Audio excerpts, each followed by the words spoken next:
On you guys, welcome to the workshop. We have a lot in store for you today, whether you're new to the industry or you've been here for a while and you're just looking to grow your business. By the end of this, you'll have over 18 strategies that I used from day one with absolutely zero experience, with how I grew to $167,000 in my first year and over $10,000 every single month. By the end of this, they're all simple strategies. You'll have an action plan to use that you can start implementing right away. And we'll dive into the workshop now, and we'll start with the agenda quickly. So first, we're going to start with the 4 pillars to scale to $100,000. This is what I coach in my program. This is what I used myself. These are the 4 areas that if you focus on it, you'll grow your business. Next, we'll go into the 5 reasons that you aren't selling 20 plus cars, or you might have stalled at where you are for the next little while.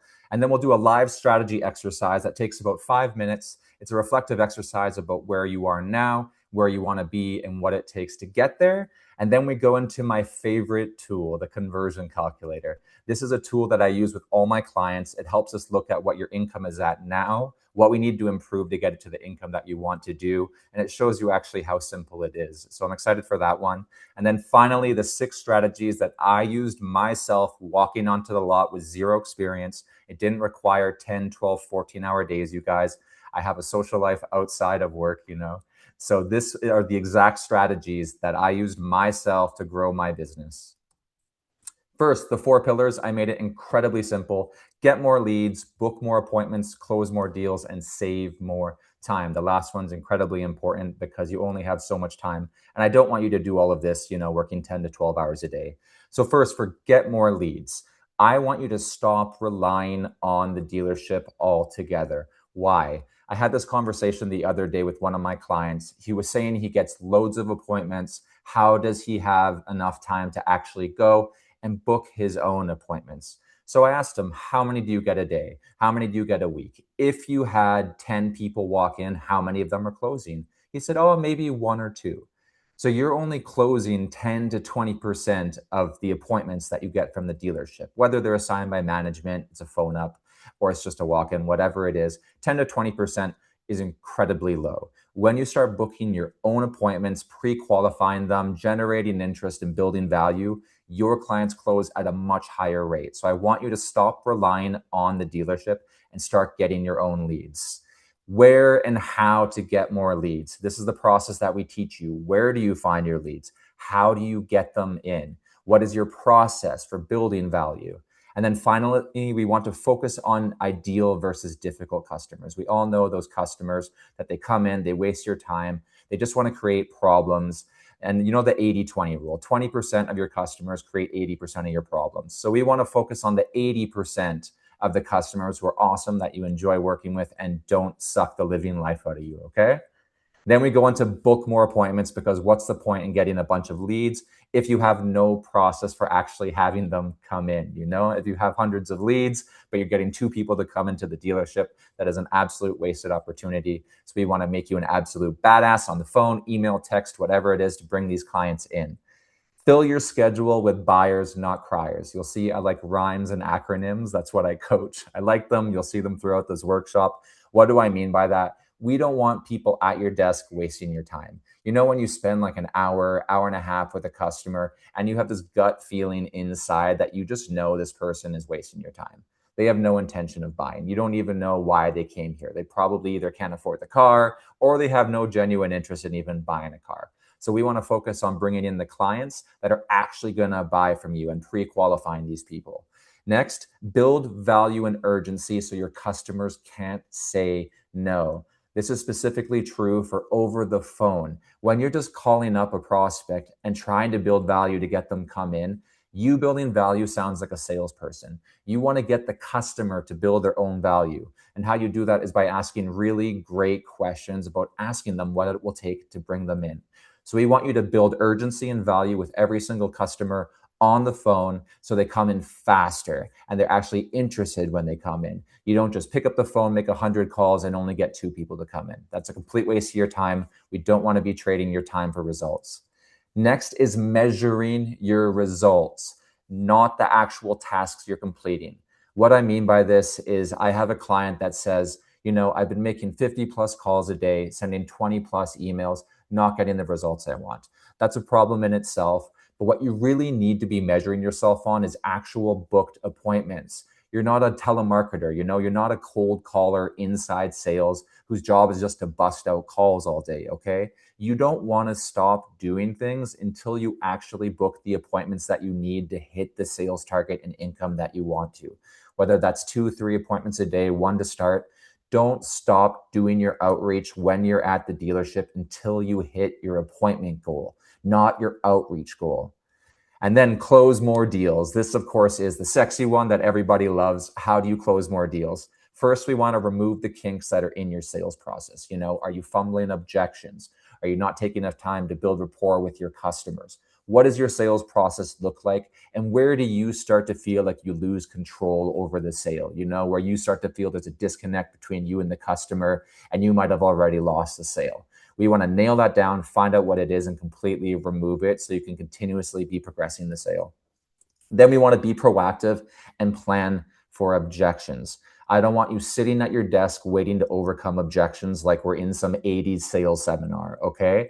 I want you to actually be proactive about these objections, plan for them, and try to remove them before they even happen by asking really good questions early on in the sales process. What do I mean as a very quick example? If they say, I need to talk to my wife about this as one of the objections you see coming up a lot, early on in the process, ask, is this car just for you or are you sharing it with someone? That leads to if they're married, if they're sharing it with their roommate, I don't know who it is. Are they sharing it with their family? Okay. I want you to ask questions early on and keep asking questions until you narrow down what the actual objection could be. It either removes it entirely or you'll have enough information that if it comes up later on, you can completely remove it. Okay. And then close naturally and confidently. What do I mean? I don't want you selling like Colby. I don't want you talking like Colby, okay? You can't do what I do. I can't do what you do. It sounds disingenuous, and we want to be as natural and confident as possible when we're talking to our customers. What's the language that you use? Don't use my language. Don't talk like me. That always comes off as a little bit fumbly, a little bit weird. It's uncomfortable using other people's language, okay? I want you to strategize how you talk and use that in every single step of your sales process. So you're being yourself, okay, guys? This is all about selling about yourself, getting to build a relationship with the customer. And you can't do that if you're trying to be somebody else. Finally, save more time. I want you to structure your day for efficiency. Are you showing up right now with no plan, don't know what to do, and you're just kind of grabbing a coffee, talking to people, chatting, and hoping you get results, okay? I want you to actually structure your day in a way that makes sense for you and makes sense for your energy. If you have loads of energy coming into the dealership, that's a great opportunity for you to start doing lead generation right away.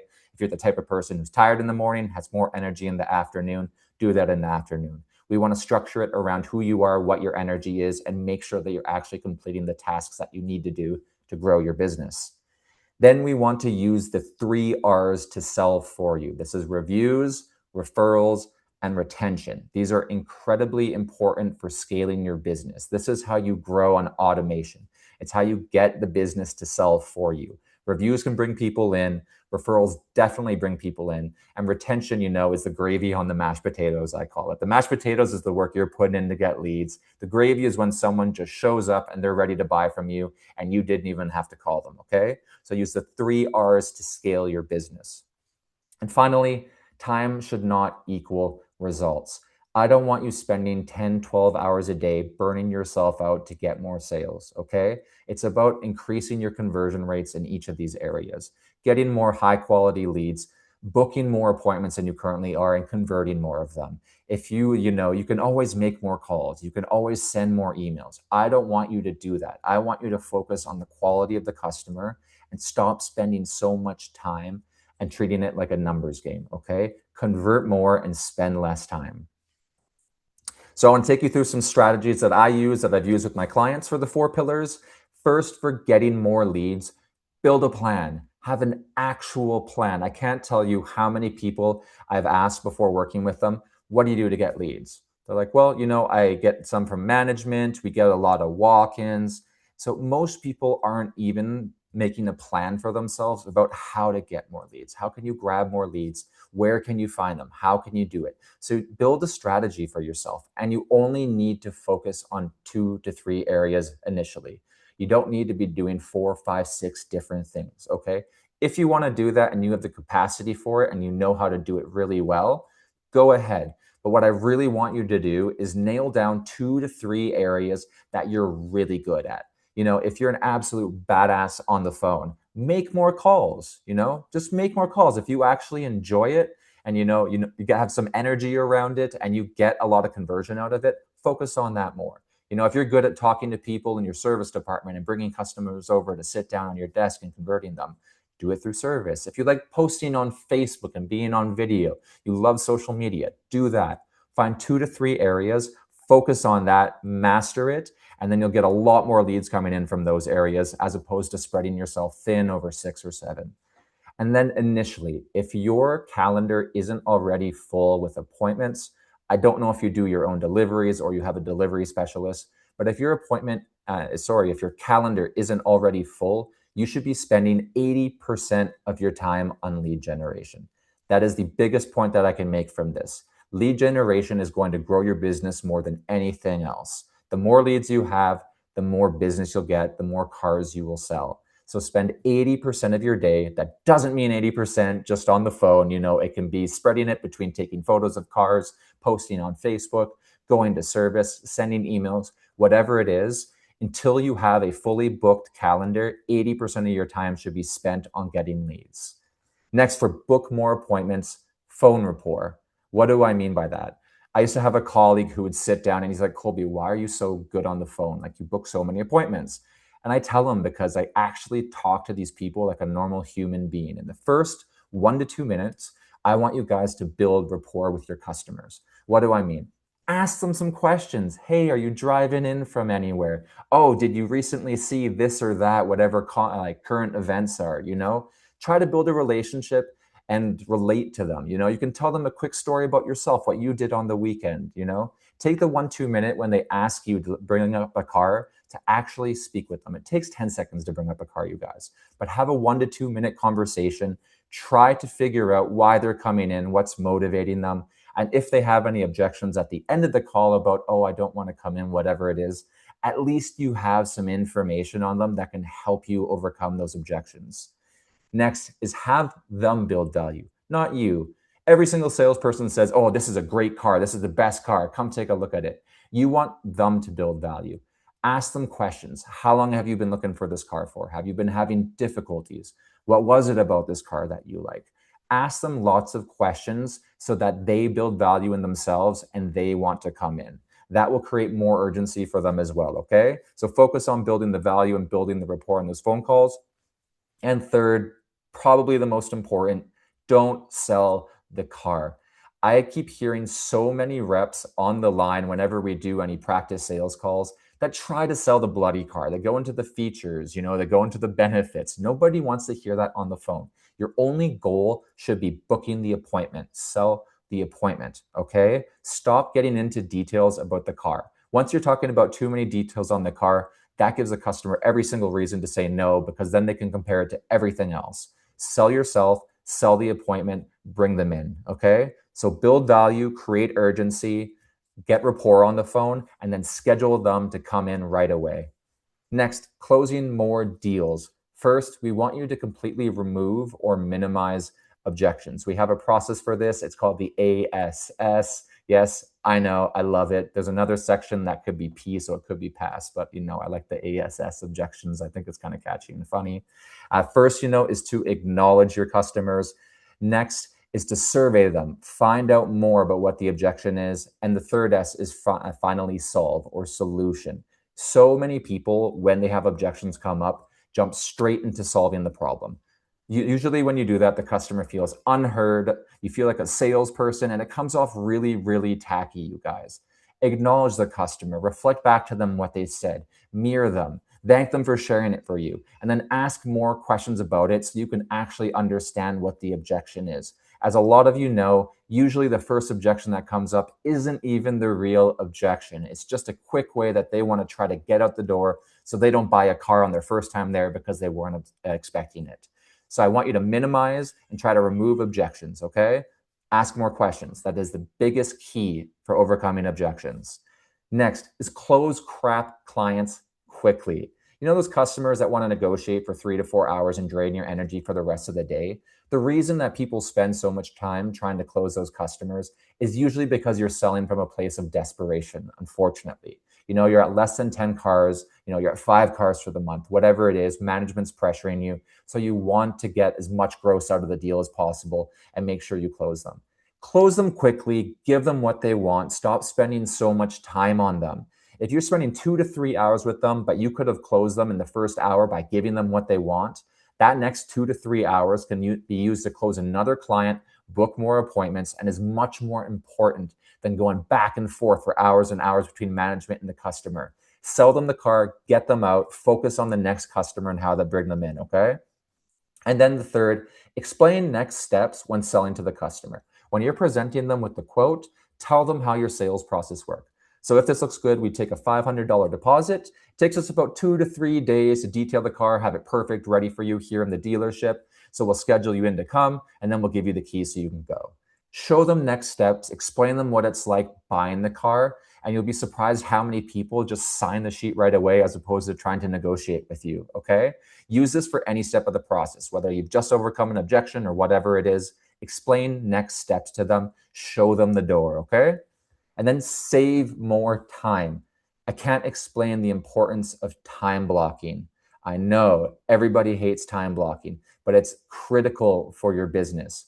I know for myself, if I don't have structure in my day, I just show up, I sit down, I get a little bit overwhelmed because I'm just trying to figure out what to do. But I started by blocking out the beginning of my day because that's when I know I have the most energy and I don't mind picking up the phone call, calling customers, sending emails, whatever it is. And I know that at the end of the day, I'm an extrovert. I like talking to people. That's more likely when my customers are going to show up, walk-ins are going to show up, whatever it is. So early in the morning when I had the most amount of energy, I'd like to do my lead generation, whatever that is for you. But time block. When do you want to do your outreach? When do you want customer appointments to be? When do you want deliveries to be? There should be very specific times. And that leads me into the second part. It is your schedule. Stop letting customers book their own appointments, book their own deliveries, okay? You tell them what your schedule is and when they're going to come in. I made sure I never had more than 2 deliveries in a day because it helped me manage my schedule a lot more. I always put appointments in the afternoon. Of course, sometimes you have to be flexible. If someone can only come in at 9 a.m. one day, whatever it is. But the point of this is it's your schedule. Stop asking the customer, when would you like to come in? Oh, is Tuesday or Thursday between 1 and 3 okay for you? What time would be best? Stop giving them control over your schedule. Treat yourself like a business owner and run it like you're actually busy, okay? And then third, leverage the 3 R's. For reviews, ask customers to help you by leaving you a review. People hate doing stuff. They don't just want to add stuff to their day. They just picked up their car. They don't want to leave you a review. But if you ask them for help, say this would really help me. I have my performance review at the end of the month, and it goes a long way with my manager. If you could please help me out with it, it only takes 1 minute. I would really appreciate it. People like helping other people. People don't like doing stuff. So tell them to help you. Retention. Follow up once a quarter, you guys. I don't want to sound like your manager, but if you have hundreds of customers over 4 years, it takes you like 5-10 minutes a month just to reach out to them. It's very, very quick. And if I told you at the end of the 4 years, out of your hundreds of customers, 50, 100, however many it is, would come in as complete laydowns and just buy a car from you, why wouldn't you spend the 5 to 10 minutes it takes to reach out to them? It could be a birthday. It can be just a general check-in. It could be the anniversary of their car purchase. We used to have a car wash at our dealership. I would say, come by. We'll run your car through the car wash. It's summer. Let's have it looking nice and brand new. Okay? So for retention, follow up at least once a quarter with these customers. You want to be top of mind with them. That leads me into the third one, referrals. When you're top of mind with your customers, they'll send you business because people do buy cars and they talk to their friends and family about it. If you're in somebody's mind and you just spoke to them, a couple weeks ago, they're going to think about you right away and they're going to send their friends and family over to you. Even if you don't have the car they want, that's usually the first place people want to start is with someone who referred them, okay? So it's incredibly important for you to work on your referral system and ask for it. Most reps don't even ask for referrals, which is wild. It's not offensive, you guys. It's not hard. Ask your customer if they had a really nice experience. Your business runs off of referrals and you would love to help any of their family or friends in the same way, okay? So ask for the referrals. Now, because most of you are always focused on how do I get more leads, I take you through the process that I go through my customers or with my customers. This is a much more simplified version, but get your pen and paper, you guys. This is the system we use for getting more leads. First, the why, as we discussed. Appointments you book close at a much higher rate, 40 to 60%, even higher if you're great at what you do. You don't want to rely on the dealership walk-ins that are closing at 10 to 20%, but take up 80% of your time, okay? So first, where? We discussed this. Where do you find the leads? The example that I'll use is service, because that's what I used to do as well. At our dealership, we had a database for service that told us what customer was coming in when and what their current car is, okay? So my first one was the where, it was service. Next is who. Who are the ideal types of clients I wanted to target at service? I don't want to target someone who's 6 months into their ownership that's getting their first oil change. What do you think the odds are of selling them a car? It's very, very, very low. But someone who's been in their car for 3+ years, or they got a surprise bill for like $2,000, $3,000 that doesn't want to pay it, those are opportunities, okay? So I would go into the database and I would see who had a car that they're 3+ years into their lease. I would go to service, ask them, hey, anyone have a surprise bill they're unhappy with? So that's the who. Focus on your ideal customers. Next is what is the best way to connect with them? Is it in person? Is it phone? Is it email? Is it text? For service, of course, it was a mix between in person and phoning them before their appointment. If I saw someone coming in that had a lease or a lease they were in that they're 3+ years into it, I would call them the day before and I would try to position a way where I'll sit down with them and we can look at other options through the process of building value and urgency like I discussed before. And then, of course, if people are there in person and they were a little bit shocked by their bill, I want to be there at that moment, not when they had to make the decision, to get them to come over to my desk and be like, hey, what if you didn't have to spend $2,000 on this? Why don't we look at what numbers look like? And if it makes sense, we can get you into a new car. That way you don't got to change brakes, you don't got to do this, you don't got to do that, whatever it is, you guys. That's the what. Next is how do you do it? What's your strategy? For me, if the customer wasn't there, I would go to the car, since it's there, do an appraisal and start building a quote on a similar car. That way I would know, if they're 20 grand upside down and there's no way that they're going to want to get into a new car, be proactive with it, okay? So my first step was do an appraisal and then build a quote and then talk to them about it. If you have some numbers that actually make sense and they might be interested in, talk to them about it, okay? Or if you don't have anything yet, just go talk to them, introduce yourself. These people are already in the dealership. They have a relationship with you guys. They're interested in your cars. That is the most qualified a customer can get. It's not someone walking in and you have no idea if they're interested or even have a car from you. These people already have a car. They're servicing with you and they have a relationship with the dealership. So they're pre-qualified coming in through service for you, all right?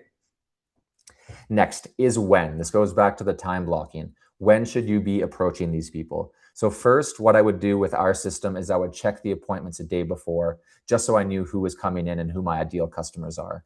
Then I would visit service first thing in the morning because typically people come in before work or if they're scheduled in the afternoon. I want to go into service, talk to the service advisor who I knew was going to be helping that person or find out who it was, and then tell them what my plan was. I also would give a referral fee to any of the service people that sent someone over to me. They used to bring quotes over to me that customers weren't happy with and be like, hey, Colby, sell this person a car. And I would give them $10 every time they did that. If I sold the car, I would give them $50. So I was rewarding the referrals that these people gave me, okay? So that's how you get more leads. First, the why, really obvious, higher conversion. Where do you want to get them? Is it Facebook? Is it lease portfolio? Who are the ideal types that you want to be targeting? What is the best way to connect with them? How do you do it? Build a strategy around it. And finally, when do you want to do it? When makes sense in your schedule to do it and actually put it into your schedule? All right, guys, if you want help with any of this, I know some of you have limited time. Book a free strategy session with me, okay? I work with lots of great people that are new or that are experienced. I can help you become the top rep at your dealership. You have the link there, www.sixfigurecarsales.com/book a call. It's also in the chat. You can just copy and paste it. I'm going to give you guys a quick minute to do that now. It only takes about 30 seconds or so because I know some of you are on limited time. So book it there, talk with me. We'll put together a strategy together, okay? Just one quick minute, you guys.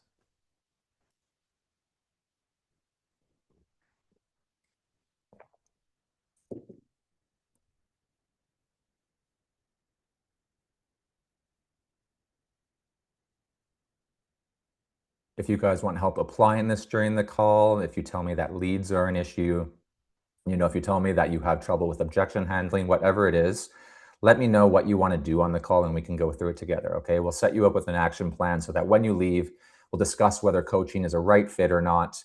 But if you decide that we don't want to do coaching, I will give you a plan no matter what, and I'll give you some tips that will help you on your way, okay? Just about another 20 seconds, you guys, okay? Then we're going to move on to the 5 reasons that you aren't selling more, whether that's 20 plus cars, 15 plus cars, wherever you're at now. All right, you guys, moving on. So 5 reasons you're stuck. This is the 5 reasons that most of my customers stalled in their sales. Whether they were stuck below 15 cars, 10 cars a month, 20 cars a month, whatever it is, these are the 5 reasons that people are always stuck. The first is your time, not just how many hours that you're spending at the dealership, okay? As we discussed, this is how are you using your time? Are you showing up to the dealership with a plan? Or are you grabbing a coffee, walking over to the guys, chatting with them? I'm a social guy too, and I like doing that as well. But you have to be productive with your time. The more productive you are with your time, the quicker you get results, and the more free time you have outside of the dealership or later on in the day. I never stayed after my regular hours.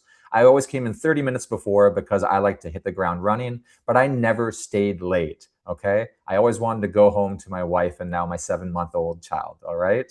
So how is your time? I want to give you guys to give yourself a score out of 10 for each of these. At the end, you'll have a total out of 50. But if you're like really good with your time, if you have a like consistent schedule, you know what you're doing at the dealership, give yourself a high score. If you're not and you kind of go in not sure what you're doing, you might be new to the industry, then give yourself a lower score. This isn't about being mean, you guys. This is just a little bit of self-reflection. So give yourself a quick score out of 10 for your time. How are you using it? Next, your energy levels. I don't just mean walking into the dealership, like how do you feel? That's important. Are you enthusiastic? Are you excited to get the day started? Do you have a plan? Are you energized for the day? I also mean, how's your energy leaving the dealership? Is it sucking the life out of you? At one point, guys, I had completely burnt out that I took almost an entire year off from sales just to recover. I was having panic attacks. I was having severe anxiety. At the end of every one of my shifts, I would go home. My wife's an introvert, so she wouldn't talk to people at work, and she would want to talk to me when I got home. But I would go home, I would sit on the couch, I would lay down, and I would drool brain dead from talking to people all day. Okay. I would burn myself out so much that I wouldn't want to talk to my wife when I got home, when all she wanted to do was spend some quality time with me. So, where is your energy at right now for your friends, your family, your kids, whoever it is outside of work? Are you leaving the dealership burnt out? Do you find that every week, every month, you feel like you've hit an absolute roof that you can't go any harder? Or, are you doing really good? You feel excited every single day. Do you go home, passionate, ready to spend time with your kids and your family? Give yourself a quick score out of 10 for where your energy levels have been at. All right, next, you guys, is your dealership. I realize selling $100,000 plus of cars a year isn't possible at some dealerships. I want to know, are you capped at your current dealership? More importantly, I want to know where you're at. Are you middle of the pack? Are you a leader there? Look at where you're at and look at the top 1 or 2 people that are at the dealership. That's the level that I want you to measure by. That's what you can achieve. If the top 3 guys are making over 100K, then 100K is very reasonable for you to achieve. If you know you're at 50K and they're at 80K, then 80K is possible for you to achieve. But I want you to look at where you are now and what the top people at your dealership are doing. Some dealerships I know will pay you like $150 flat for cars. You can't make gross. You don't make anything off of finance products, whatever it is. Some dealerships, unfortunately, will not give you much opportunity to make a big income. So I want you to be a little bit reflective and know that if you're just there because you're comfortable, some of you that I've worked with, I've also told you to switch dealerships, and you're doing a lot better now. So if there are other dealerships in your area that are conducive for your income level that you want to achieve, it might be time for a switch. So if your dealership, is super busy, jam-packed with clients, you have lots of opportunity to make money, 10, your dealership is awesome. If your dealership is really limiting the opportunities that are in front of you, give yourself a lower score, okay? So give a quick 1 out of 10, and then we'll move on to the next one, is your skill set. Look back at the 4 pillars I was talking about, you guys. Getting leads, booking appointments, converting, your time. How is your skill set? For me, I never give myself higher than an 8 for any sort of topic. I always think that I can learn more and I can get better. I know you do as well. Just the sheer fact that you're here at this point during the workshop tells me that you're constantly trying to improve your sales process. So how are your skills? Are you new to the industry? Are you still learning? Are you new to sales? Or have you been in the industry a long time and great at sales, but new to the industry? Or, are you an absolute killer at your dealership? I want you to be honest with yourself and ask, where are your skill set levels at? Okay. So give yourself a quick score out of 10. Just be honest with yourself. No one's judging you. No one looks at your score. No one knows but you. And then finally, I am a coach. I have to mention it, your mindset.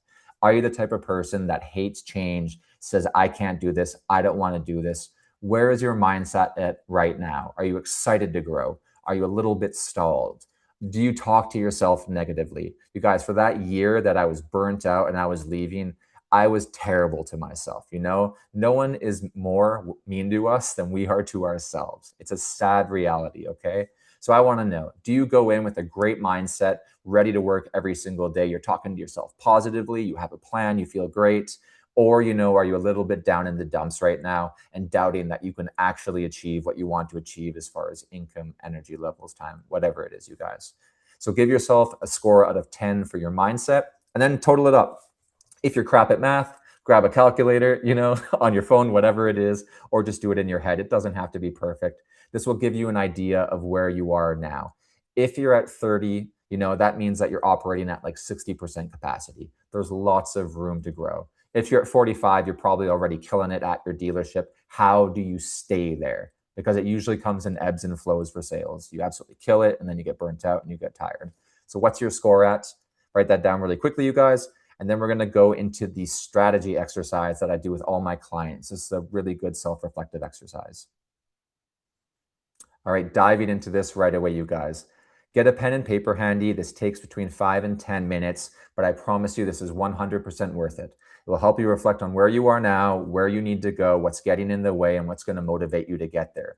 This can be part of your 30-day action plan that will help you with next steps once you leave here to actually start implementing the things you learned today, okay?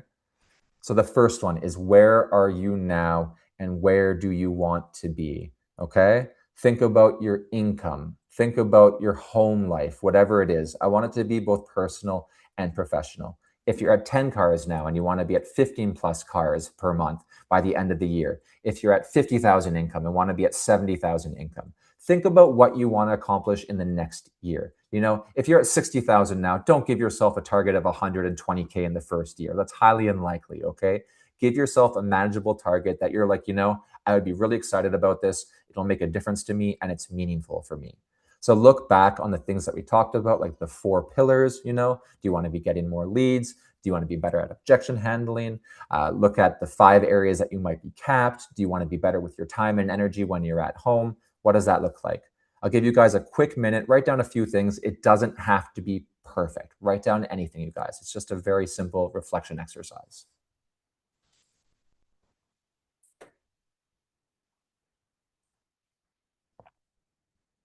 I know this is fast-paced, you guys. I try to get as much information in for you guys as possible during this. Remember, it doesn't have to be perfect. It shouldn't scare you, whatever you're writing down. This is just to give you an idea of where you want to go. What's important to you right now? What's going to make the biggest impact in your life? Just about another 15 seconds, you guys wrap it up. And if you don't finish, that's okay. You can always do this at home afterwards. If you do want these slides from me, just email me slides. I'd be happy to send this entire deck to you, okay? Just wrap it up and then we'll move on to the second part. Sorry, I guess the fourth part. Why do you want to get there, you guys? What is going to be your motivation for this? All right. What is going to keep you going? For me, we had our first child. He's 7 months old now. That is all the reason I need for doing whatever I do. Initially, before I had a family, my motivation was I wanted to have a family. So I wanted to show my wife that we could have financial stability and security because those are her biggest values, so that we would have that before actually having a child. So that was my motivation.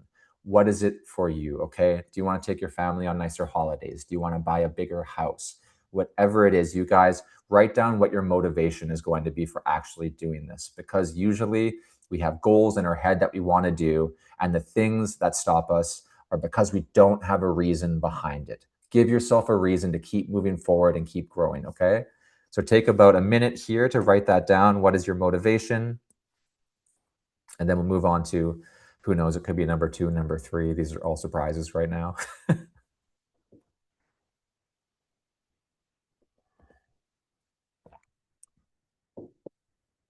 Like I used to love picking up the bill when I went out with my friends.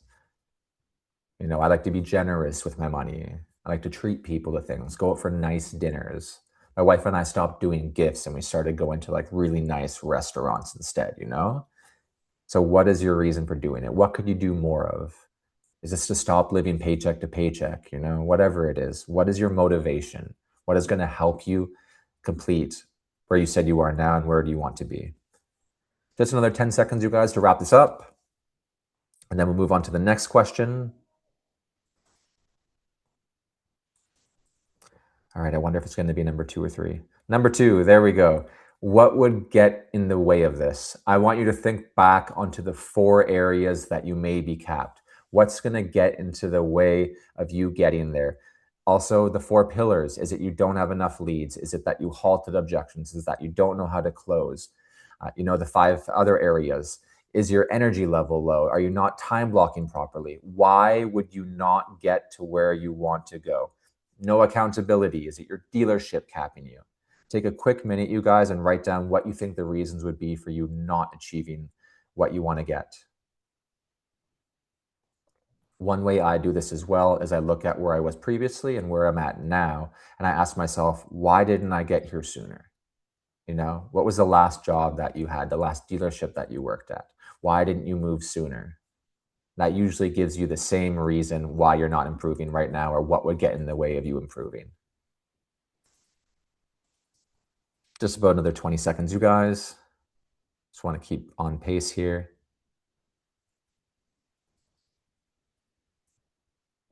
I know for me, a lot of the time it was my own negative self-talk. I don't want to do this. Honestly, sometimes I was a little bit lazy because I was burnt out. I didn't want to improve. I was tired. It's hard to work from a place when you're burnt out. It's hard to improve when you're exhausted. All right, you guys, 5 more seconds to wrap that up, and then we'll move on to the final question. What's working well for you right now? What are you good at? So many people are focused on taking what they're absolute crap at and just focusing on that one area. That's like beating a dead horse, you guys. You can improve on these areas, but we want to look at where you're good naturally. Are you great at building rapport with your customers and asking genuine questions? Are you amazing at overcoming objections? Are you great at picking up the phone and blasting out phone calls? Whatever it is, what works well for you at the dealership right now? Where have you seen a lot of your results come from? We want to leverage that, focus on it, and take it into each areas of your business to help you grow a lot faster. It's easier than using areas that are hard, okay? So what are you good at? Someone might have given you a compliment at the dealership, maybe a colleague, maybe a customer. That's a good place to start if you don't know where to start. I'll give you guys a quick 30 seconds for this one. Think of this as your strengths. Do you get a lot of referrals? Is your schedule completely booked up, or, your time block? What is it? What's working really well?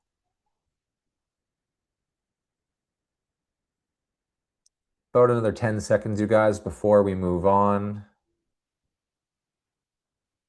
I know this is fast paced. My apologies. Just want to make sure you guys get everything in within the hour. All right, 5 more seconds to wrap it up, you guys, and then we're going on to my favorite tool, the conversion calculator. So a lot of the time we think growing our income is incredibly difficult. We think that in sales, it takes these big astronomical changes to actually improve our business and make more money. The point of this calculator is to show you that it's a lot simpler than you take. All right, it's a lot simpler than you think. I want you guys to use this. We actually have an extended version of this for tracking all of these month to month, quarter to quarter, to keep you on track for your year. So if you do want it, you can just email me and ask me for the conversion calculator. Happy to help. But if you guys look at this very quickly over the top, your leads, appointments, closing, commission, and extras. By extras, I mean like finance, dealership incentives, sales events, wherever you can make extra money, and then your income. What do you think increasing it by 1% would look like in each of these areas for your income? Very quickly, just put a number in your head. If you were at $72,000, what do you think your income would be if you just increased these things by 1%? $80,000. I know, it's wild. I promise you these numbers are right. Take out your calculator and test it if you want to. Okay, that's a $7,500 increase just from increasing each of these areas by 1%. Leads didn't even go up by a full 1%. You went from 50 to 50 and a half leads. Your appointments closing, they went up by 1% from 20 to 21, 33 to 34, and your commission only went up an average of $4. I know any of you can increase your commission by $4. And then the extras, whether it's a sales event or finance products, 40 cents, okay? Every single one of you can improve your business, whether you're a killer or not, by 1%. And that is the change that it can have on your income, okay? It's exponential growth from small incremental changes. So what do you think 2% is? I'd be very, very curious. 88,000, okay? You're making $16,000 more a year by just a small 2% increase in each of these areas. That is still very, very manageable, especially if you're not doing great at your dealership right now. You're new, you're middle of the pack. 2% is incredibly easy to improve in each of these areas. If you're already a killer at your dealership, you can still probably do 2% in each of these areas, all right? Let's look at the bigger areas, 5% and 10%. So if you are in the middle of your pack, these are still achievable, but we want you to be focusing on different areas. You might get 10% one, 1% the other, 2%, it's kind of a mix and match. It's not just flat across the board. But if you increase your business by 5%, you're at $115,000. That's $43,000 a year more by increasing all of these areas by 5%. And then once you hop over to the 10%, you're making $100,000 more per year. The point of this isn't to inflate the idea that it's easy to achieve this, you guys, that it's easy to make a lot of money, okay? It's not. I want you to focus on that 1% to 2% change that you can make right now to increase your income by a little bit, whether that's 5,000, 7,000, whatever it is, that will still make an impact on your day-to-day, okay? And then for those bigger changes that you do in the future, whether it's working with me or doing it on yourself, those 5 to 10% changes, that is the difference that it can make in your income, all right? Focus on the 1 to 2% yourself for each of these areas. Ask yourself how you can improve on it and focus on it and go after it, okay? It's really easy and it will make you thousands and thousands of dollars more a year, okay, you guys? Before we go on to the 6 strategies that I use to make $167,000, one more time, you guys, I want to work with a lot of you, okay? I do have some qualifiers, but book a call with me. We'll go through everything that we went through in this workshop. If you have areas you want to work on specifically, I'll give you a plan. We'll find out if coaching is a right fit for you. We'll go through your goals and everything. Book a call with me at the end of this workshop. The link is in the chat. You can copy and paste it, okay? And finally, these are the 6 strategies that I used myself to sell 20 plus cars every single month. In the first 10 months, I made $167,000 with zero experience in the automotive industry. I didn't work more hours than anyone. I actually probably worked the least amount of hours at the dealership because I left on time every single day. So I want you guys to know the exact 6 strategies that I used from day one at the dealership to do this. The first, as I mentioned before, I would always spend the first 4 to 6 hours of every single day focused on getting more leads. I can't stress how important this is, you guys. That's why I repeat these things. The first 4 to 6 hours, or for you, if it's the last 4 to 6 hours, depending on your energy levels and when you have more energy, utilize that time and book more leads. It is going to improve your business the quickest. The more leads, if you stay the same with everything else, will get you more money, okay? So focus more time on getting leads. The second is I would post 2 or more cars every single day on Facebook Marketplace. I know some of you are using this. If you're not, that is the greatest missed opportunity that you have right now. I'm going to say that again. That is your greatest missed opportunity right now. I cannot tell you how many cars you can sell on Facebook Marketplace. I was selling at least 1 extra a week from posting only 1 car every once in a while. Okay.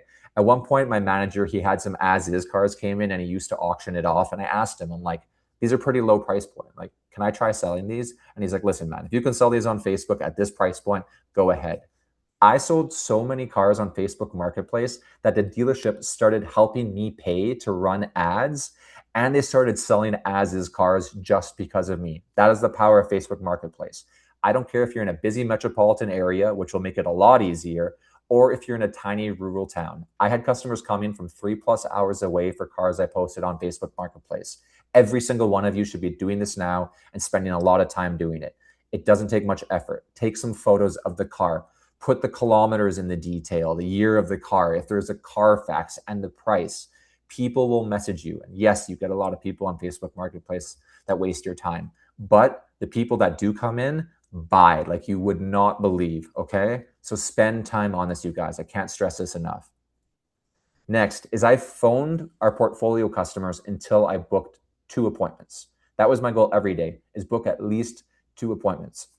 So I would go through the database that we had of leads that weren't assigned to sales reps at the dealership already. I would check what they had bought previously, what quotes were previously built for them, whatever information I could get. And I would phone and phone and phone until I got at least 2 appointments. Initially, when I started off, you guys, it took a lot of phone calls. I'm not going to lie, because I wasn't that great at booking appointments.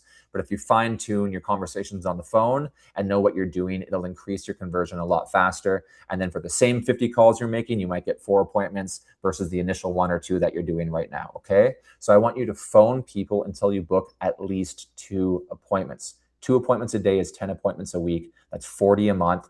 Even if you're converting at 50% of those, that's 20+ cars a month. And that's very, very manageable. Okay, you guys?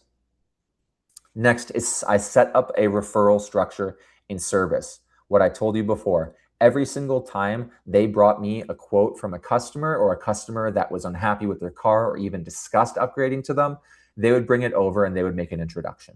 And then if I sold a car, I would give them $50. If you guys have the ability to work with your service department and get them to send you over leads, you'll be shocked how much business you get. Okay, you guys, I would have 3 or 4 service people come over every week or so. That would bring me a person. They would sit down at my desk. Did they always buy? No, but I would be consistently getting sales just from them bringing customers over. And that wasn't hours of time that I was putting in. That was them thinking about me and bringing them over. That's the gravy I talked about. That's how you automate your business. Have other people sell for you. And I had the service department selling for me. They had people coming over, okay? So if you have that opportunity, go to your service department, set up a referral system with the people that you're close with there, and get them to start sending you more clients and quotes. 5th, I would constantly build rapport and ask questions of my customers, okay? So many people think rapport is the first 5 minutes of a conversation. Rapport is the entire sales process, you guys. Everything I teach is based off of relationship sales, okay? It's not to treat your customers like a freaking transaction, all right? That hard sell. I don't believe in that at all. I believe in building deep, meaningful relationships with every single one of your customers. That means sharing details about yourself. That means asking more questions about them. The first 5 to 10 minutes shouldn't even be about the car, you guys. Some people will want to talk about the car right away. That's fine. But you should be inserting questions and stories about yourself so that the customer can learn about you. They can start to relate to you. They can start to humanize you and find out if they like you or not. People buy from people they like. If you make the customer like you, they will buy cars from you a lot easier. My colleague that I told you about that was sitting next to me, who said, people just come sit down at your desk and you didn't even talk about the car and they bought. That is the power of building a really strong relationship with your customer, okay? So remember, throughout the entire process, whether it's a test drive, an appraisal, the first introduction, when they're sitting at your desk, constantly be building rapport with these customers and asking them questions about themselves. Learn from them, okay, guys? Finally, I was focused on saving and adding gross to every single one of my quotes. How can I stop negotiating myself down? I didn't want to sell from a place of desperation where I would give every single customer thousands and thousands of dollars off just because I hadn't sold any cars that month. Okay. When you're selling a lot of cars, you have more confidence that allows you to negotiate less. And then I would sell finance products for the finance managers. Our role was separate. We had finance managers, we were selling the cars. I would sell the products for them because I had so much rapport with my customers. Why am I going to wait for them to sell products that I already know my customer needs? If I heard that they had flat tires or their rims are all scuffed, I would get them tire and rim protection. If they were having chipped windshields, or they were paying out the yin yang for like oil services, whatever it was, I would focus so much on the details of their previous ownership experience that I would start to pre-sell finance manager products. And as soon as I was handing them off to them, I would do an introduction where I was like, hey, this is so-and-so. They're actually a close friend of mine outside of work. I've already told them your situation. I'll make sure they take good care of you. So head into the office, listen to what they have to say because they'll put together a really, really nice package for you. Those introductions are incredibly powerful, you guys. So this is what you need to do with your quotes. You need to retain that gross and you need to increase it any area you can. All right. So first, 4 to 6 hours is always lead generation. Second, post 2+ cars a day to Facebook Marketplace. 3 is phone portfolio and unassigned lead customers until you book at least 2 appointments. 4th is set up a referral structure wherever it is. If it's service, if it's other dealerships, you can do that as well. 5, constantly build rapport and ask questions with your customers. And 6 is focus on saving and adding as much gross to your deals as you can. All right, you guys. Thank you so much for being here. I hope you enjoyed it. Once more, for whatever reason, if you guys want to book a call with me, it would be great to chat with you, find out where you are now, find out where you want to be. Let's see if we can work together and how I might be able to help you, okay? Thank you guys for attending. I hope this was very useful and apply as much as you learned here today as you can, okay?